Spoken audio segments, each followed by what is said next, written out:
Hi guys, welcome back to my channel. இன்னைக்கு வீடியோவில் என்ன பார்க்க போகிறேன்? கேமரா முன்னாடியே ட்ரெஸ் இது பண்ணிட்டு போகிறேன் மலை மாடு.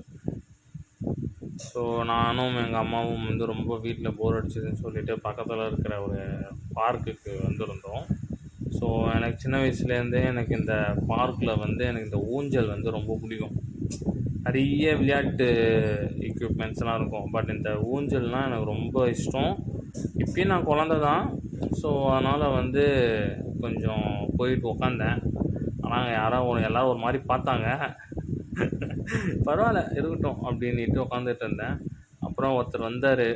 அவர்கிட்ட சும்மா வந்து அவரை பற்றிலாம் கேட்டுருந்தேன். பேர், எங்கே படிக்கிறீங்க அப்படின்ட்டு.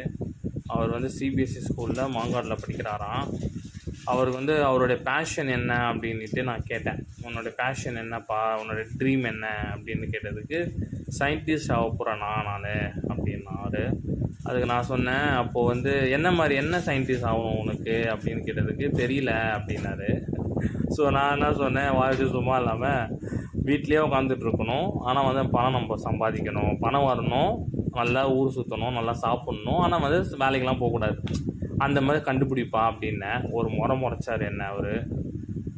சரி, அதிலே தெரிஞ்சுக்கிட்டேன். இதுமாதிரி நம்ம கேட்டோன்னா நம்மளை அசஸ்மாக கேட்பார். அதனால் வந்து நான் அப்படியே இது பண்ணி டைவெர்ட் பண்ணிட்டேன் டாப்பிக்கை. அப்புறம் வந்து பேசிகிட்டே இருக்கும்போது ஒரு மேடம் ஒருத்தவங்க வந்தாங்க. அந்த மேடம் எங்கள் ஆளை காணோம். ஒரு மேடம் வந்து நின்றுட்டு இருந்தாங்க, தங்கி நின்றுட்டு இருந்தாங்க. இங்கே நின்றுட்டு இருந்தாங்களாம், எங்கள் அம்மா சொல்லிகிட்டு இருந்தாங்க. அப்புறம் பார்த்தா அவங்களே வந்து வந்தாங்க. அதோ பாருங்கள், நிற்கிறாங்க பாருங்கள், அவங்க தான் ஊஞ்சல் ஆடுறது. அவங்க இந்த பையனோட தங்கச்சி போல் இருக்கவங்க.